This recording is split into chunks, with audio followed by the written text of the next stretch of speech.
Hey y'all, so I am now live. I am going to give people just a few minutes to come into the room.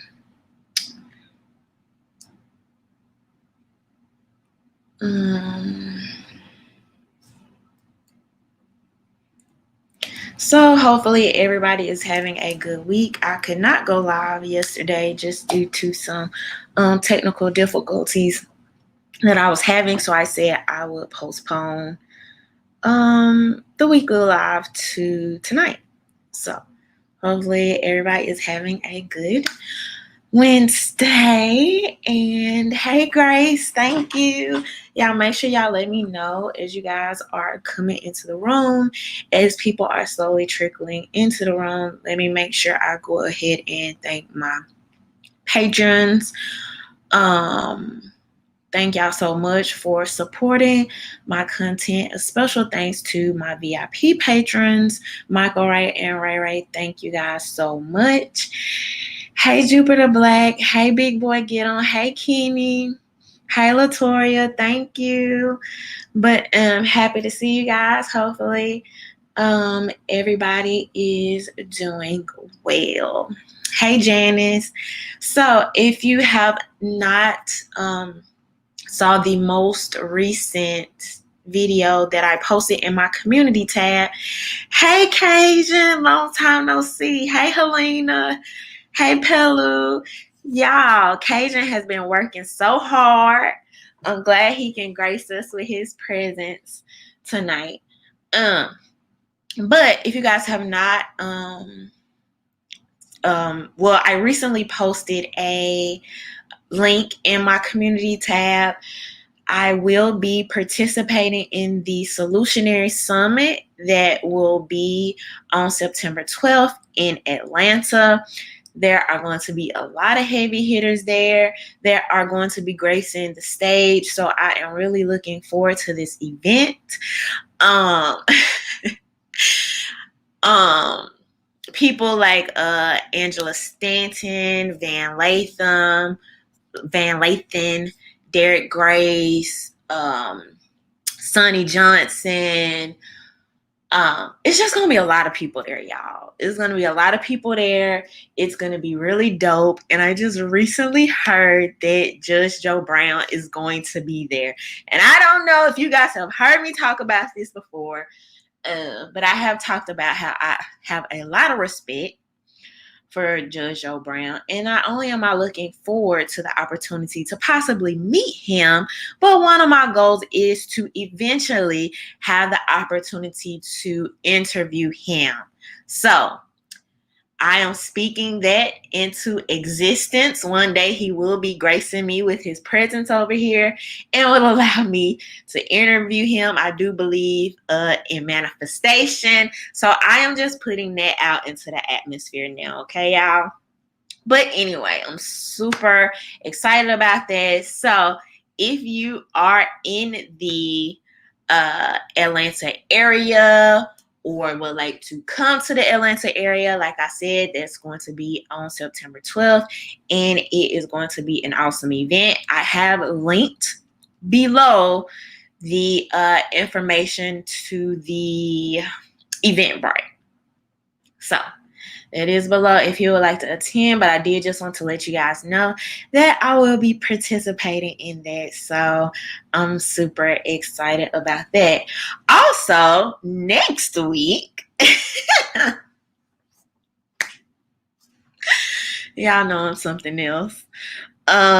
Next week, I am going to be in Virginia, and I am going to be speaking at a 2A rally that is actually hosted by a local Black Lives Matter chapter.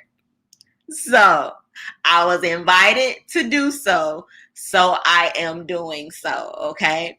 So I will be there in Virginia. We know Virginia is literally the root, right? The birthplace of gun control that has very racist roots. And so I'm super excited that I've been invited to spread the message and talk about this.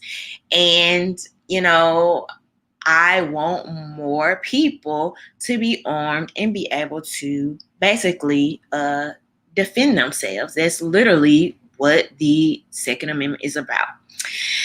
Jupiter Black says 757 is my hometown area. Well, that means you need to come.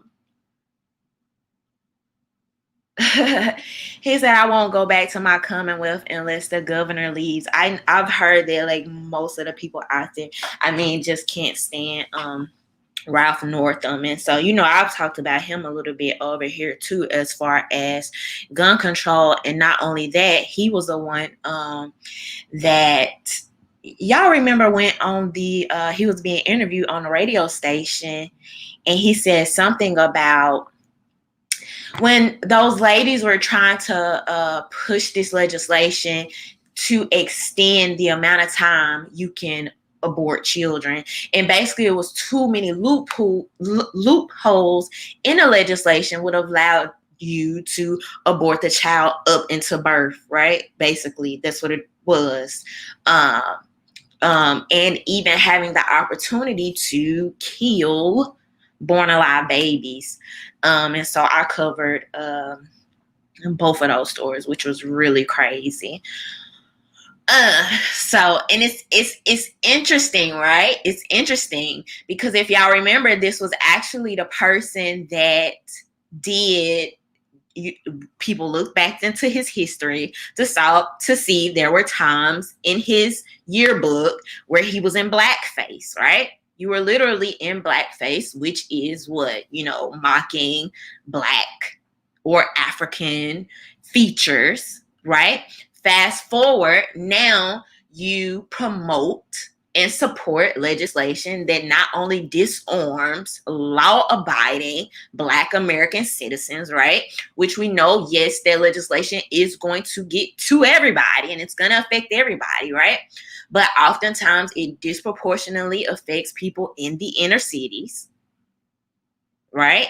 And then not only that, you support women having the option to abort their baby up until the point of birth, being born alive. You support those loopholes in that legislation. And we know, right, just like gun control impacts or disproportionately impacts certain cities, certain areas, so do abortion clinics, right? So it's just really interesting, man. It's really interesting to look at the levels, right? Or the different faces of these politicians. Thank you, Kenny. Kenny said, much success and congrats on all your endeavors outside of YouTube, RhondaMary. Thank you so much, Kenny. Thank you. I appreciate that. But yes. So, yeah, a lot of people have beef with Ralph Northam out there in Virginia. And that's why, I was very adamant about the fact, if I'm not mistaken, there were some protests that were going on. I can't remember if this was dealing particularly with the lockdowns, but there were some other protests too going on in Virginia. If y'all can remember, just help me out in the comments. And people were like, oh, white supremacists are on the capital of Virginia. And I'm like, and who are you? Like, are you asking me to use my emotional energy to protect Ralph Northam? Like, what are you suggesting here? What are you saying? So let them work that out. That ain't got nothing to do with me. So, crazy world out here. Thank you, the true lady. She said, big respect for your gangster sister. Thank you so much.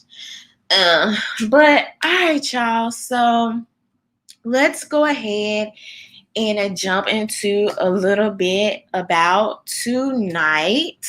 One of the things that I want to talk to you guys about, I don't know if you saw this, but I've been talking to you guys about how the coronavirus was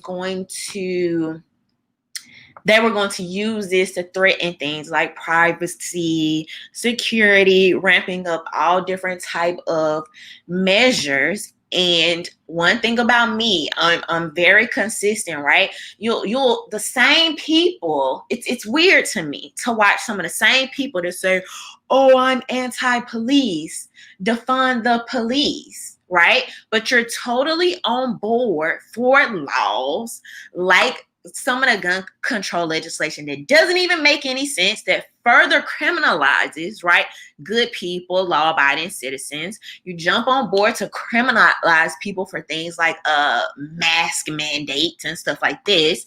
And it's just not a very consistent belief system. We want to lessen the we want to lessen the interactions with the police. That's one of the biggest ways, I think, to help, right? If everything is not a crime, then you lessen those encounters, which helps lessen the bad encounters. So anyway, I don't know if y'all saw this, but this just annoyed me, right? And me and my mom had to have a conversation about this the other day, as a matter of fact. And I'll tell y'all what we talked about after I play this first. Sky 9 live over Beverly Crest tonight, where the LAPD has responded to a large party happening right now at a mansion. As you can see, large gatherings are banned under the county's coronavirus health order. What we're seeing here from Sky 9 appears to be dozens and dozens of people at this party. We're told there's a food truck there as well as a DJ. Few, if any, masks or social distancing going on. You see the police officers there. We understand this is a gated mansion just off of Mulholland Drive. LAPD on the street outside of the gate. We'll continue to follow this story and find out if they're handing out any citations for this behavior or not. We'll continue to follow that here on KCAL 9. Now,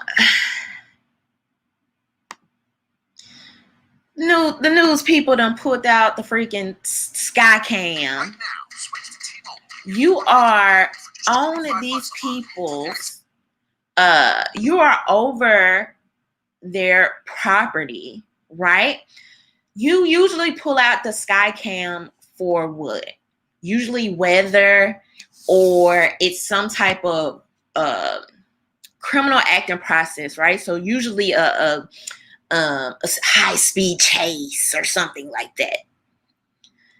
Now we are criminalizing people to the extent of being at a gathering, at a home, at a private residence. Not only that, right? It's no sense of privacy anymore. None. Okay? For the guy that was there, that told his girl he was going to the grocery store and she saw this on the news, like, I recognize that shirt. I know that shirt. That was you at that party. There's no sense of privacy left. None.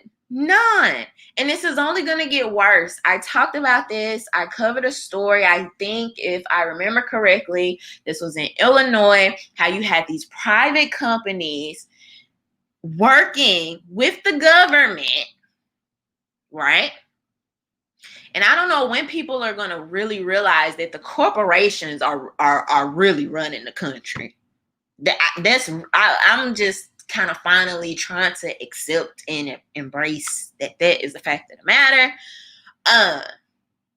It is the corporations that not only put money behind these politicians in their pockets, whisper in their ear, okay, you do this for me and I'll do this for you. And then oftentimes, even when it comes to things like the mask mandates, when it comes to things like cashless, when it comes to things like just a lot of stuff, right? If the corporations put these things in place, the government doesn't have to have anything to do with it, right? Even if we're looking at something as simple as gender issues. The corporations can lead the discussions, and then the government basically has to pick up the aftermath and kind of adjust to that. It's by the way they handle us when they go into their stores, and also by how they do their advertising. But anyway, like I was saying, so I did content, I think like weeks ago, maybe months, about Illinois and how they were working with organizations to start doing these drones, right? Not only for COVID measures, because I got to keep you safe. And to keep you safe, I have to surveil you, right? Because I can't trust you. You either aren't smart enough or you don't have agency over your life. You don't. I'm responsible for you. I tell you where to go, where not to go, when to go, what to wear, because you know you can only get COVID standing up at the bar. You totally can't get it when you're sitting down at the table eating. And so we have to make these decisions on your behalf. Now, me and my mom, hey, True Williams, me and my mom had this conversation the other day, and her thing was, oh, people just need to sit down somewhere. People just need to just sit down somewhere, just chill out for a little bit. And I'm like, at what point do we understand that that is not realistic? We gave you 2 weeks. We gave you 2 weeks, all right? We saw the videos of people freaking passing out in China, having convulsions in the middle of the streets, getting boarded up in their homes. We was like, okay, cool. I ain't going nowhere. 2 weeks, I'm chilling. I'm sitting down. I'm doing nothing. I'm social distancing, right? You know, you didn't get a lot of pushback. Everybody was with it. 2 weeks turned into a month, turned into 2 months, turned into 3 months, turned into 4 months. How long have we been in quarantine now?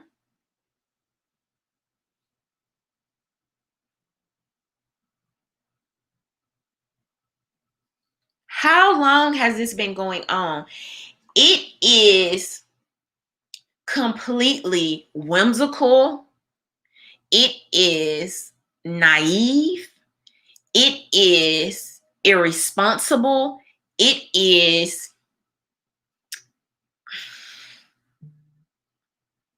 dumb. It is dumb to think that people are going to hide in their homes, under their beds for years at a time. It's completely nonsensical. Completely nonsensical. People have done it, right? And just let me make this clear. We are talking about a virus with a less than 1%.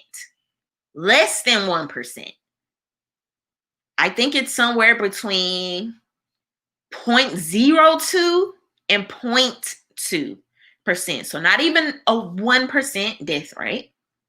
We're talking about 84 to 90% of people having no to very mild symptoms. We're talking about a virus that two of my friends got right in their backyards, right? While they were telling me, and this is not me bragging, this is just me being very truthful. Oh, you need to sit down somewhere. You need to stop traveling. Oh my God, don't go there. Don't go do this. Don't go to Florida. And I'm like, no, I'm going to Florida. This is a great opportunity. I'm going to Florida. I go to Florida. I can't even remember if I told y'all this story. So let me tell you now. I go to Florida. I'm riding through the city. I see all these yellow, the orange cones set up for miles, right? All these orange cones. I see those cruisers, right? The police cruisers, all like for miles. Every few yards, you have another police cruiser. I'm thinking the president is about to be in Florida. they have cleared the highway so much that I'm thinking they didn't turn it into the landing strip to land his jet right on the freaking highway. It is so empty. We drive and drive and drive. I'm like, what is going on? They say this is leading to the testing spot. It was empty. Nobody out there. No, nobody. I wish, this is one of my biggest regrets from Florida. I really wish I would have got this content on video to just show y'all, because I was like amazed. I was blown away. I was like, it's some kind of weird psyop that they're doing on us, right? So fast forward, I go to Florida twice this summer. I come back just fine. I quarantined for 2 weeks. I did that just out of, the respect of whatever, people going around people. I figured that's the least I can do. I quarantined for 2 weeks. I'm fine. After that, find out 2 of my friends, which are in 2 different cities, going to working home, both got COVID around the same time. Okay. We're talking very mild symptoms, maybe like losing taste, losing smell, maybe some headaches here and there. But that is the average story of people that catch this virus. So their symptoms are the majority, not the minority. The majority of people getting it have those symptoms. Now, don't get me wrong. I want to be very clear about this. I have a grandmother that I have not been around in months. I think this is August. I did go see her in June. I think it was around Father's Day. I went to see her. I have not seen her since. Okay. I do have a grandmother. She has underlying conditions, right? And so obviously I am going to treat that situation much differently than I would maybe like myself. So I will want her to limit her travel, be more cautious and things like that. And one of the things I said from the very beginning is that people should treat this on a very case-by-case basis, whether that's even down to the person or even down to the state. Some states are not going to see the numbers. That could be based on density, that could be based on demographic, all different type of things, right? And I think we have to look at these things individually and make those decisions accordingly, right? But to think that the whole world could just stop with no end in sight, and you have experts who are always more. You told us 2 weeks, flatten the curve. Have y'all noticed nobody says flatten the curve anymore? Nobody says it anymore. It's like so passe. It's like, oh, that was like so last year. Nobody says flatten the curve anymore. What happened to that? So did we flatten the curve or not flatten the curve? And when and why did the goalposts move, right? The initial intention was to not help overwhelm hospitals. Do y'all even remember that they were building makeshift hospitals to deal with the overflow? What happened to that? Are people not doing that anymore? Did they just stop building all the extra, and because the corona was going to overwhelm our systems, right? So the 2 weeks would kind of give us, the 2 weeks up into a month would give us a time to get other systems in place. What happened to all these things? And nobody notices. They just go on with the new narrative. The media does this. Whatever emotionally roller coaster, whatever direction they decide to take people just going with it. And I'm just like,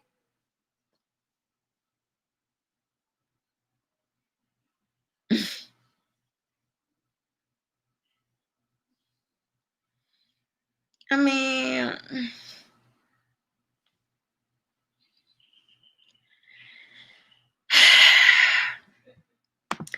so I can't, I just,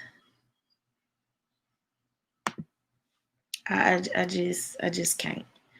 And so at some point people are going to have to make the decisions that's best for them. Because I even asked my mom, I was like, well, what about the schools? What do you think about the kids going back to schools? And she was like, honestly, Rhonda, she was like, I don't know. I honestly do not have the answers. She was like, because it's going to be somebody is going to be affected negatively either way. It's no win. It's no win. In the situation, but situations have to be made. She was like, but if you and your brother and sister, if y'all were still young, just because I know, just as far as education wise, y'all were a little bit more ahead, I would have chose to keep y'all at home and maybe have done like virtual education. So it's just going to be a lot of decisions, like a lot of hard decisions that people are going to have to make on a personal level. And I feel like communities, school boards, and governors should actually have the most agency when it comes to making these decisions, because they are the ones that can actually see these things happening on the ground. I don't know why that's so weird for people to hear. HBK James said New Jersey started using drones to monitor citizens in areas police don't see. That's how it happens until we're living in a freaking dystopia. I remember this was probably had to be a year or two ago. I did a story about how in Canada they were trying to make an entire virtual city, right? And on the outside of it, it sounds so nice and shiny, right? Digital and new. But we never think about a lot of the things we're foregoing because of the shiny and new, like privacy, like freedom of speech, and all these other things and ways, and even being criminalized to new extents. Some of these things that people just don't think about because it's like, oh, the newest iPhone, the newest social media app, right? And things like this. Thank you, HBK James. Thank you, True Williams, for the super chat. Thank you, The Rider Walker. Thank you so much. Thank y'all. But I don't know, like people don't see it now, or people don't see it maybe as glaringly now, but as time goes on, there are going to be a lot of think pieces, right? It's very similar. It reminds me a lot of the crime bill. And why I say that is that in the moment, I think you have people thinking, oh, we're going to do this to keep you safe. Even if we're talking about the war on drugs, right? Oh, we're going to keep you safe. We're going to do this to keep the drugs out of your community and things like that. And then years later, the drugs are still there, but yet you have more criminalized people. And I think that's going to be the same thing that's going to come from this virus. This virus is still going to be here years from now, even after the vaccine. This is going to be very similar to a regular flu. It is still going to be there, yet the criminality, the pulling back of privacy and things like that will still be there. It will still be a government overreach years from now because them seeing us acquiesce on certain things.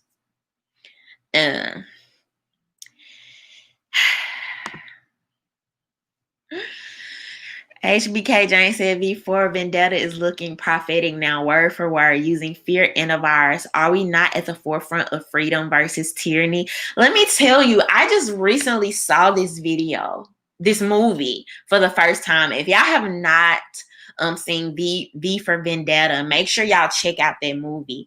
It's really good and it's really interesting. And I actually need to go back and watch it another time because sometimes you can just, digest and dissect things watching it another time. But I thought the movie, when I saw, I was thinking it was like recent. No, this movie was, I think, maybe even over 10 years ago, if I'm not mistaken, if anybody knows when it came out. But it's been years and I was like mind blown. And so if you have not seen that movie, definitely make sure you check out V for Vendetta. Thank you, HBK James. And all right, y'all. So let's talk about your boy Bill Clinton. And how. So this is according to Newsweek. Bill Clinton went to Jeffrey Epstein Island with 2 young girls. Virginia Joffrey, I think is how you pronounce her name. I can't quite remember, but I think that's how you say it. Says. In recently unsealed court documents involving dead child sex trafficker Jeffrey Epstein and his alleged accomplice, Ghislaine Maxwell, a woman named Virginia who publicly accused Epstein of sex trafficking, said that she once saw former Democratic President Bill Clinton on Epstein Island with 2 young girls from New York. In the questioning by lawyer Jack Scarola, Joffrey was asked, do you have any recollection of Jeffrey Epstein specifically telling you that Bill Clinton owed me favor? Yes, I do. It was a laugh, though. He would laugh it off. I remember asking Jeffrey what's Bill Clinton doing here on Epstein Island kind of thing. And he laughed it off and said, well, he owes me favors. He never told me what the favors were. I never knew. I didn't know if it was serious. It was a joke. He told me a long time ago that everyone owes him favors. They're all in each other's pockets. Shortly thereafter, Scarola asked her, were sexual orgies a regular occurrence on the island at Jeffrey's house? She responded, yes. Scarola then asked if she was ever present with Epstein and Clinton on the island. Ghislaine, Emmy, another girl who was allegedly a regular at Epstein's house, and there was 2 young girls that I can identify. I never really knew them well anyways. It was just 2 girls from New York, and said they were all staying in Epstein's house on the island. In a statement to Newsweek on Friday, a Clinton spokesperson denied the allegation, says he has never been to Little St. James Island. I don't know. That sounds a little familiar. The claim had previously been made by Clinton representatives in 2019. He not spoken to Epstein in well over a decade, well before terrible crimes came to light. So, though people were talking about this on social media,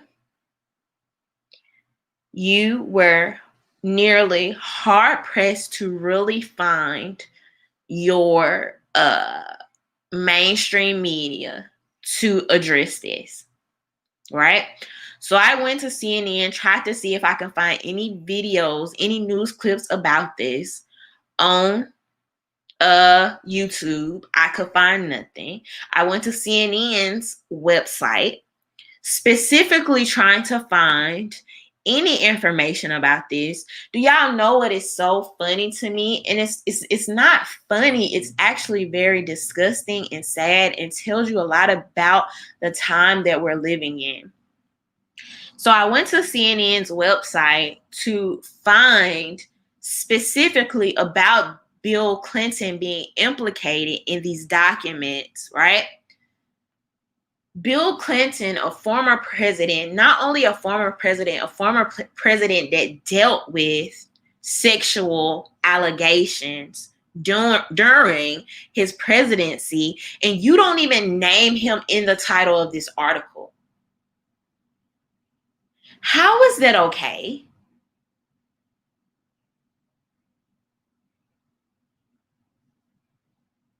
How is this even okay? So therefore, CNN knows if somebody is coming to their website to look for this, or you can literally put this right on the front page news, right on the front page of the website, and without seeing Bill Clinton's name, you're most likely going to skip over this email, this link, this article. Now, the part that annoys me most about this is that CNN is the same organization that is a leader in all things social justice.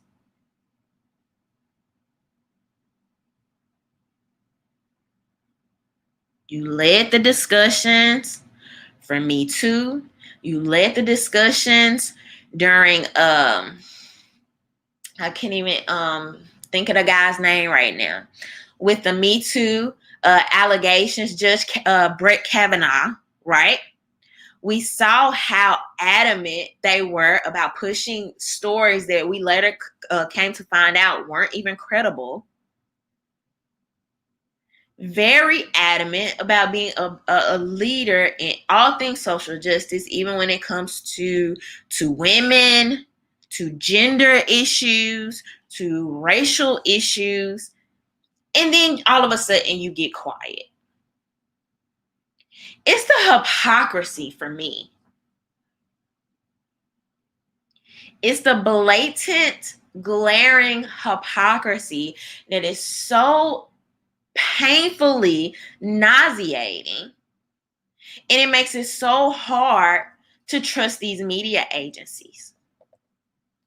Even, I don't even know, this was maybe like a little over a year ago, right? When that story broke about how the lady on ABC wanted to cover this story. This was on ABC, wanted to cover this story. This was a bombshell story. However, I can't, because of the producers, because of how to look, because of the connections. How can you trust a media like this? How can you not be an enemy of the people when you don't stand solid in your positions, regardless of the way the political gate swings? Either you stand on the principles of the matters or you don't.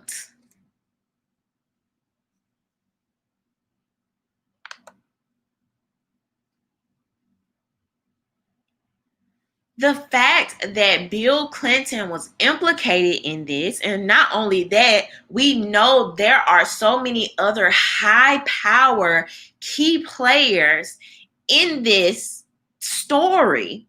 This should be the biggest story of the freaking decade. And when I say the biggest story, I am not talking about one that me and you should have to lead. Why should we have to lead these stories when they don't have a problem with everything else? When leading the charge and leading the discussions and their social programming when it comes to everything else?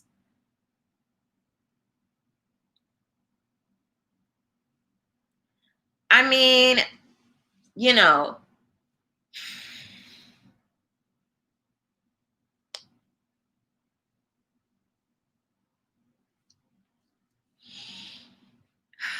so what's going to happen with this?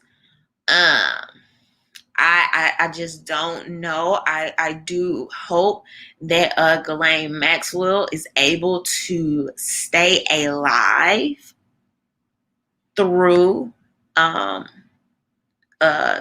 time in prison up until the actual court dates.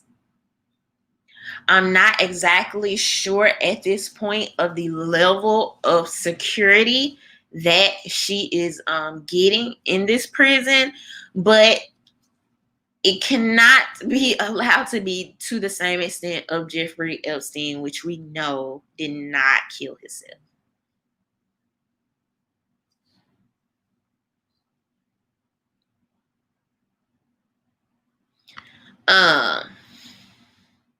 So one thing I will say about the coronavirus is that it is shedding a huge light on Hollywood, right? Regardless of your opinions, whether or not you think Pizzagate or whatever else is a conspiracy theory, this is, I think 2020 is the year of reckoning and exposure. And a lot of these people that thought you were protected, right?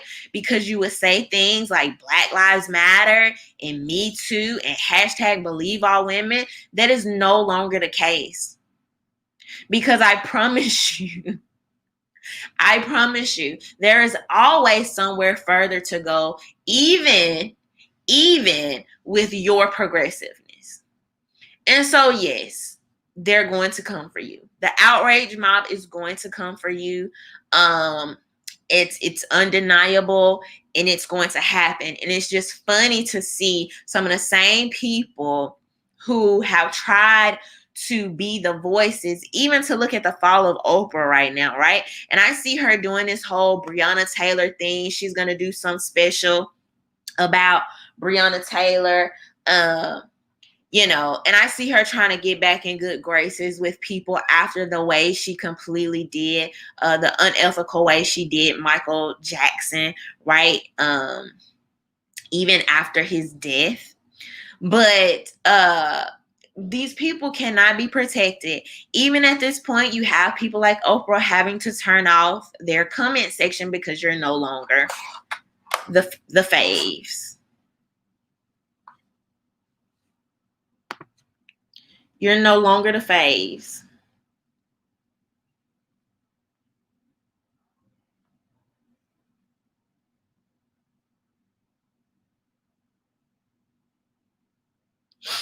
And so,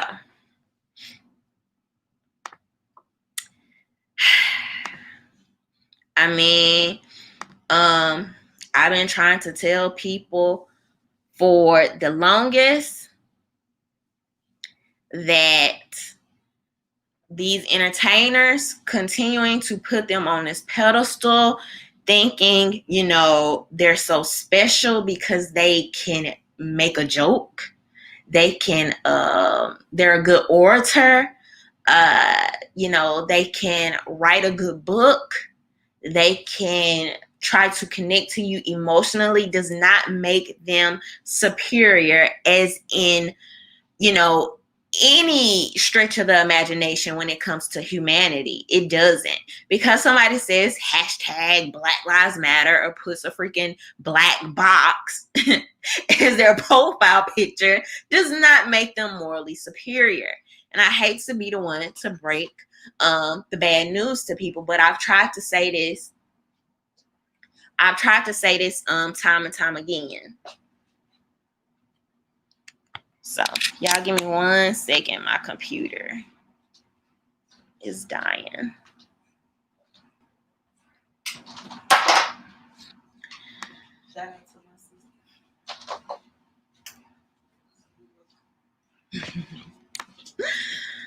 Alright, so, alright, perfect. So, and my sister told me to make sure I told her thank you for bringing me my computer charger. Thank you, sister. I have my sister and niece visiting me this week, y'all. So, and that's why I'm gonna this tonight's show will be a little bit probably shorter than usual.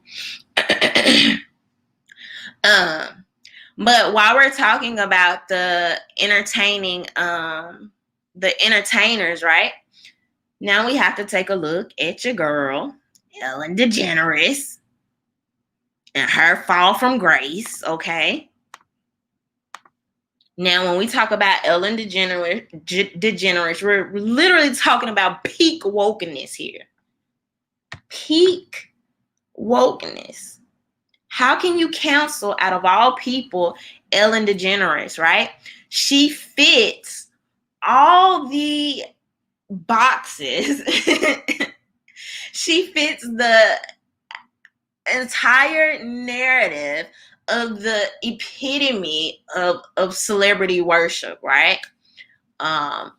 Very pro women, very pro Black Lives Matter, very pro Me Too, very pro giving up, putting helping, some of these hip hop artists, introducing them to mainstream America and some of the hip hop culture and LGBT rights and all of this. And yes, she too must fall from grace. So here you have Ellen DeGeneres. This is according to CBS News. Dozens of former The Ellen DeGeneres Show employees accuse producers of rampant sexual misconduct.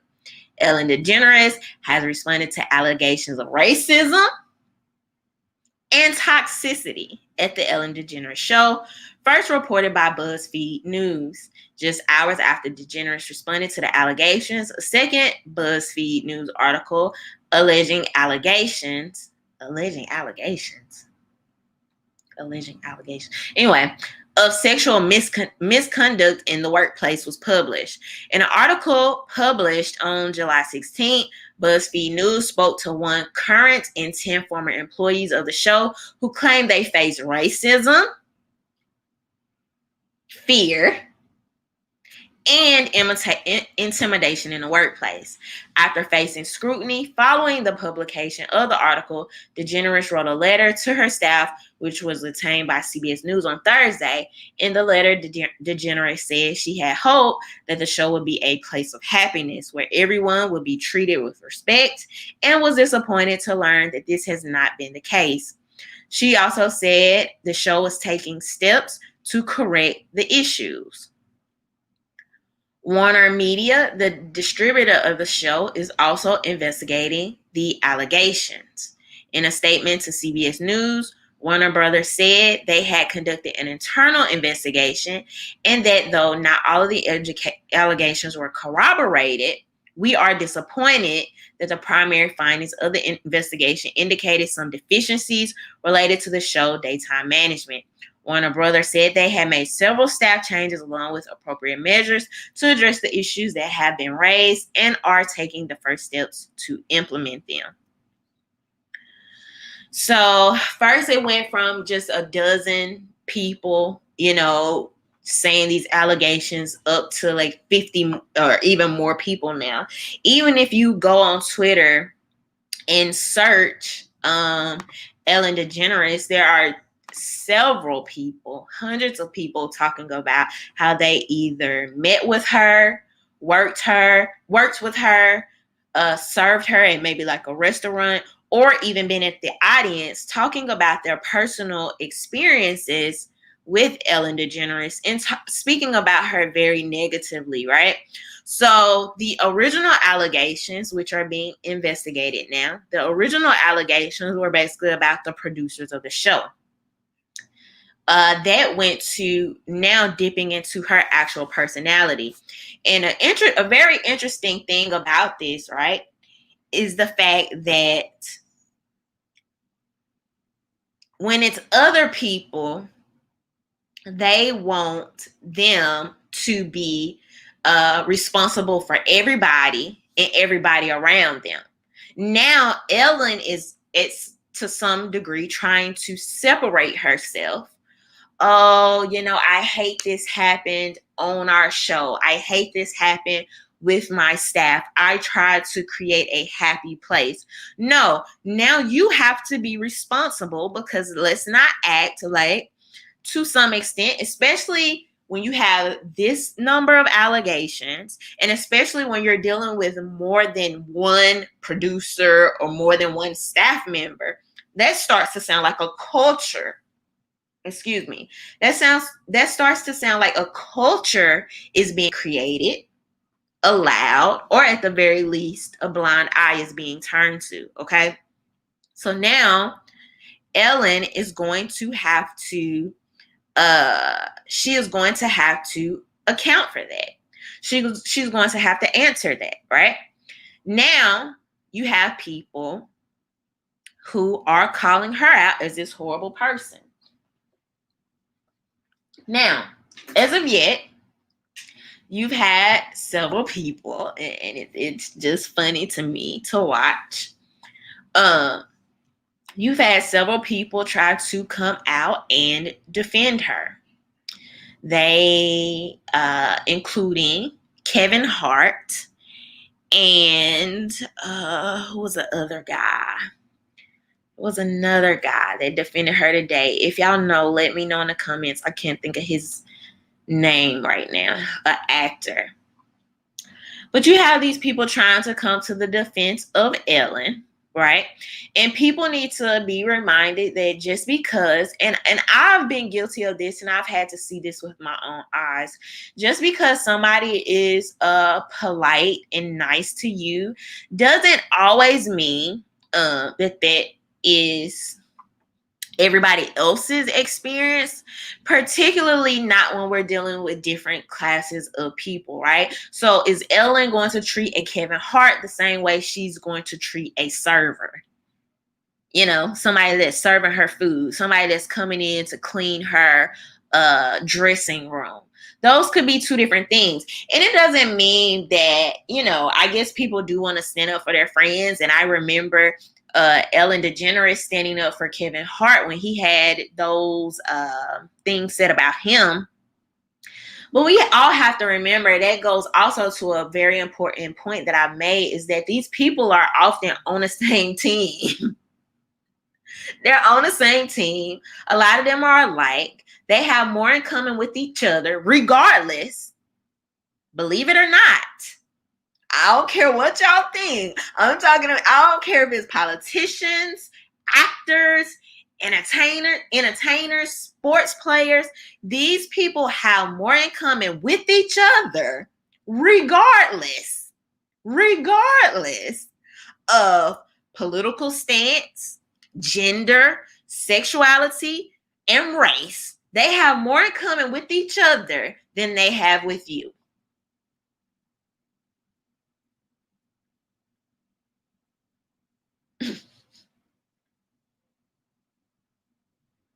They have the blue checks, have more in common with each other than they have with you. This is why you have a Ellen DeGeneres go sit at a baseball game with a George Bush, and people get mad. They can't believe it. Their heads explode. It disrupts their brain that tells them, oh, because Ellen is a member of LGBT, she's my friend.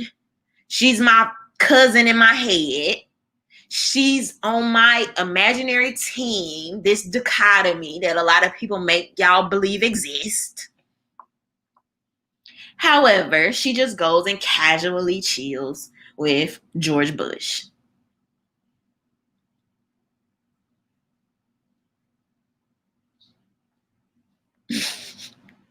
Why people think otherwise, I do not know. There are several politicians that get on the Congress floor. They say their little speeches that they try to do whatever, say whatever to go viral, to get that little moment that's going to make them a standout politician. And then they go have lunch on Capitol Hill oftentimes. As much as they tell y'all they don't agree on anything, they hate the other. Somehow, some way, that hate managed to dwindle when it comes to big pharma, and it comes to the war budget.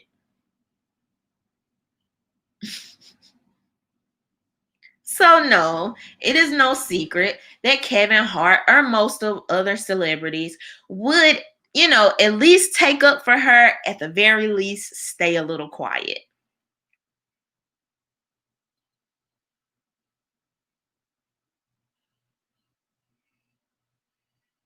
And so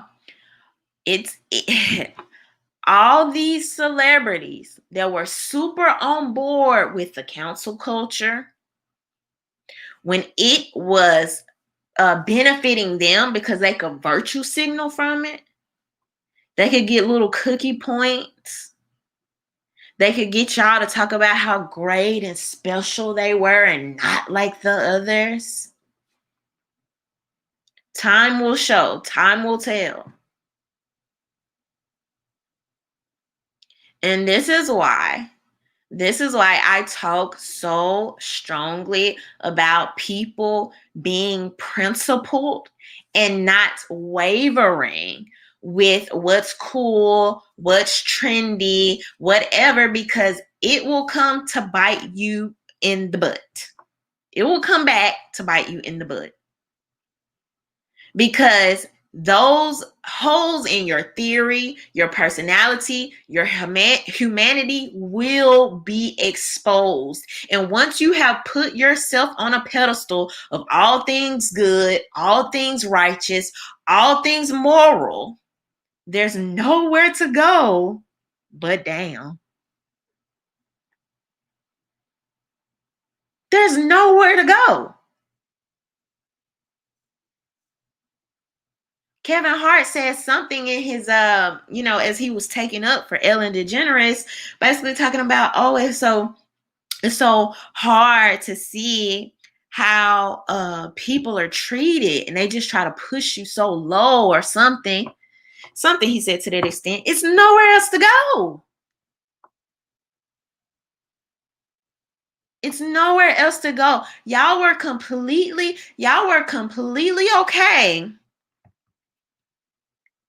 Y'all were completely okay with these celebrities and these stars being lifted up because they're virtuous.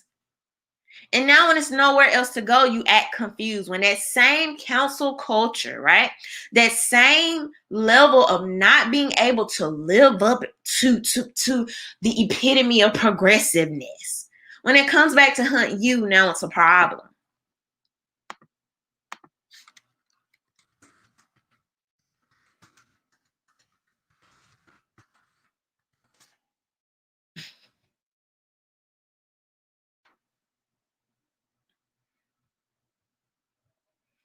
Yeah, it was a picture I was trying to find. It makes me think of this.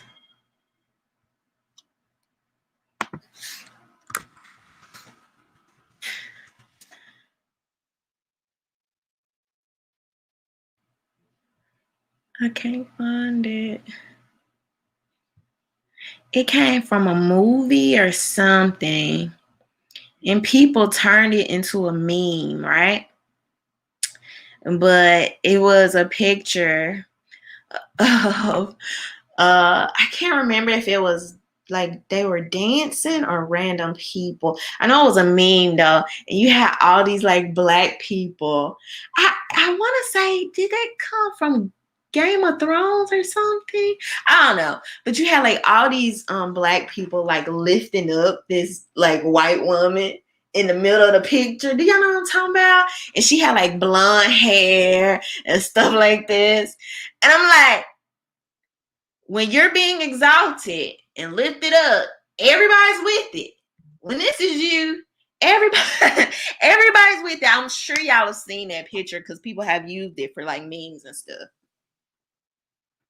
Like, when this is you, when you're the leader of the Me Too movement and the social justice and the this and the that, it's all cool. But yes, it's coming for you too. And I don't, and this is one of the biggest reasons why I have been against cancel culture. And then even get into the allegations, right? Even getting into just specifically the allegations about Ellen DeGeneres. Personally, it's not hard for me to believe. It's not hard for me to believe at all. As far as, I think they said something about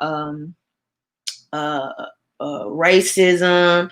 They said something about possible like sexual misconduct, and then they said something about I know there's a lot of people on Twitter saying stuff about her being mean and all this kind of stuff. First of all, this has been my experience, and this may just be a little bias in me too, but I have noticed that a lot of the like most funny people, a lot of comedians are like mean people.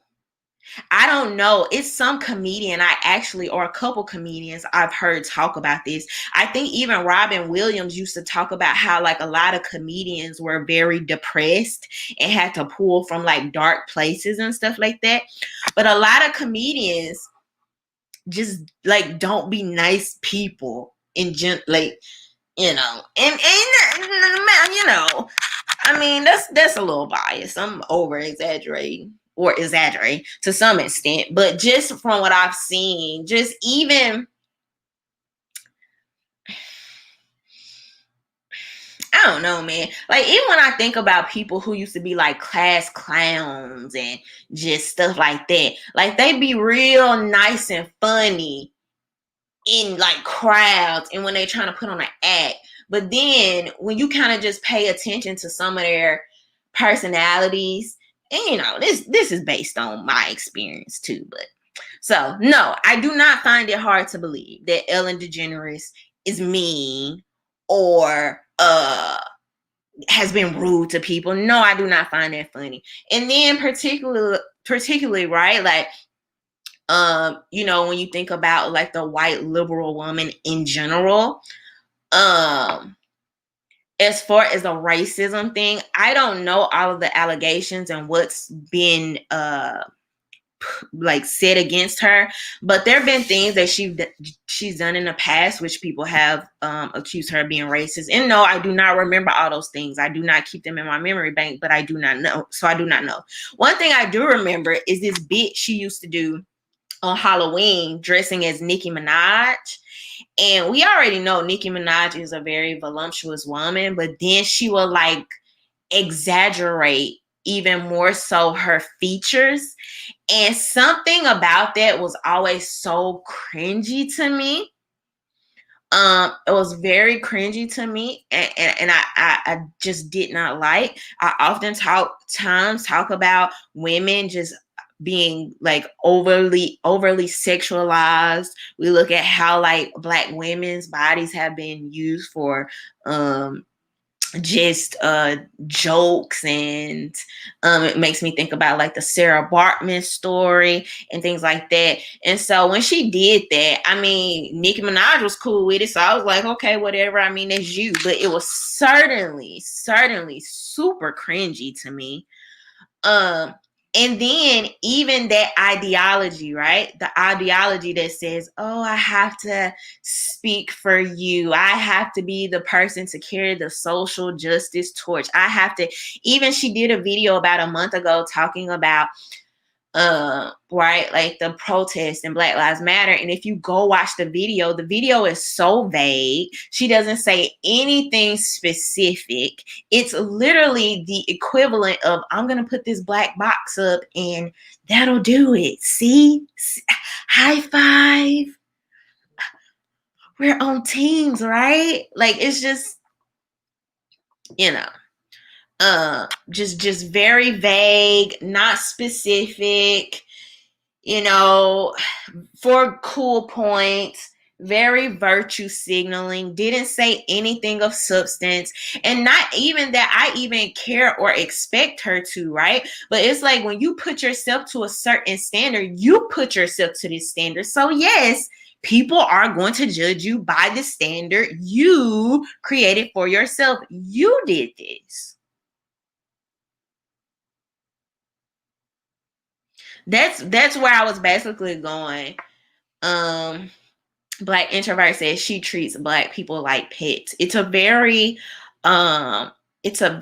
like you can be cool with this person, you can hang out with them, enjoy their music, you can bring them on your show and stuff like that, but it's still a kind of like a little bit of a, I don't want to say looking down on, but I don't even know the wording I'm trying to use, but it's kind of, I don't know. It just gives me side eye and pause. And so, like I said, I can't, I can say that I definitely think there may be some truth to these allegations, particularly when you go on Twitter and just see all the random people talking about how they've been in the audience, they've been in the studio, they may have served her at the restaurant, and the horrible experiences that they've had with her.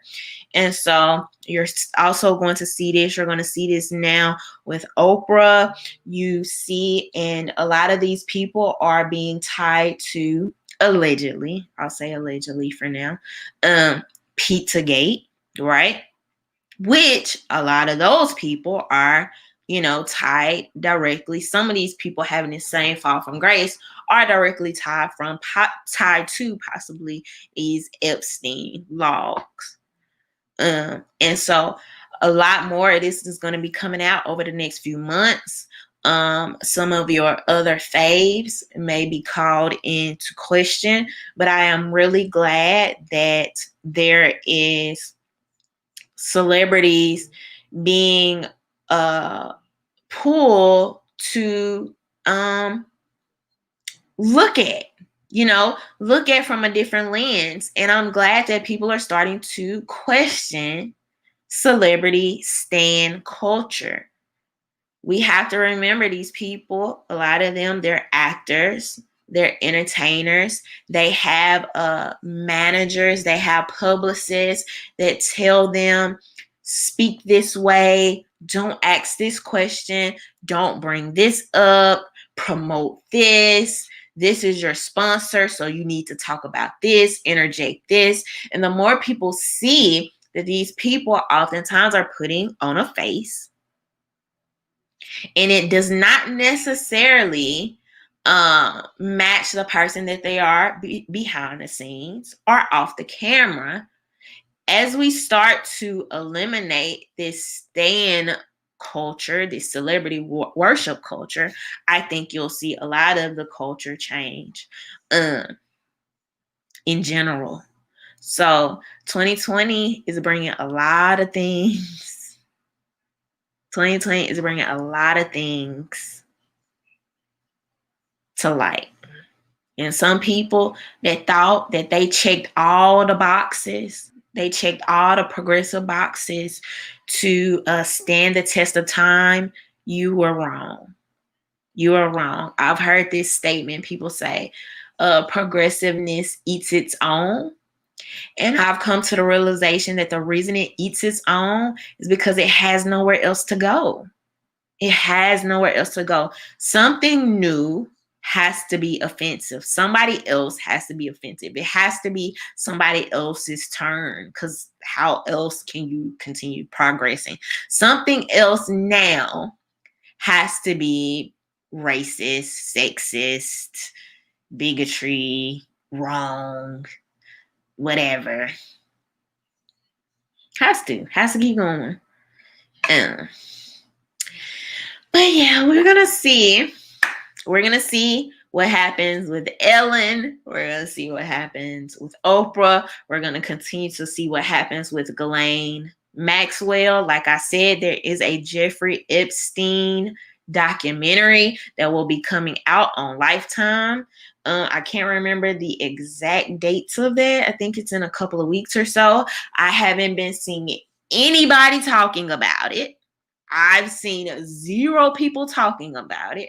So I'm super interested to see how the numbers are going to do as far as the hashtags, as for the news articles of people talking about it, the number of people watching it. I want to see if as many memes are going to be made as people did R. Kelly. I want to see I want to see if it's going to be trending.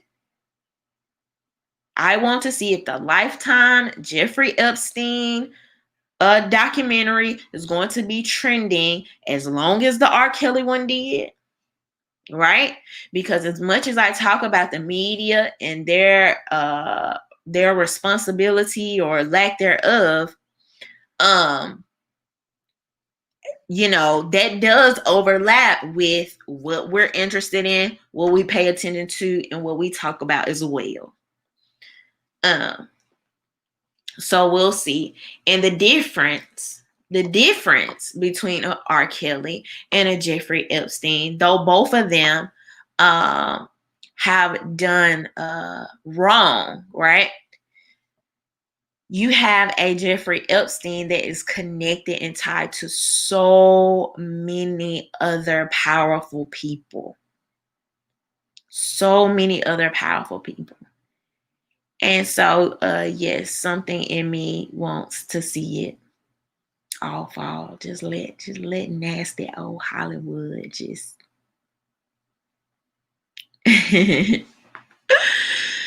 But all right, y'all. So thank y'all for rocking with me, even on a Wednesday, because I couldn't make my other show yesterday. Let me finish my super chats.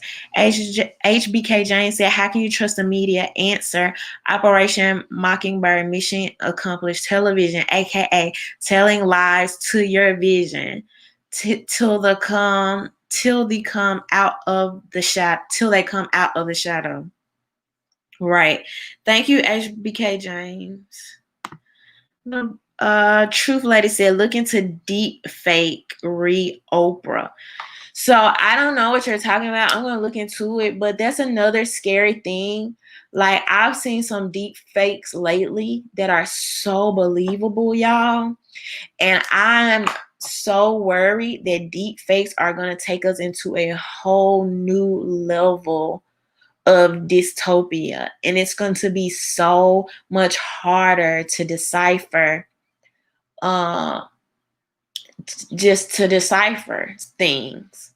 And I think you also have bad actors that are going to do that on purpose.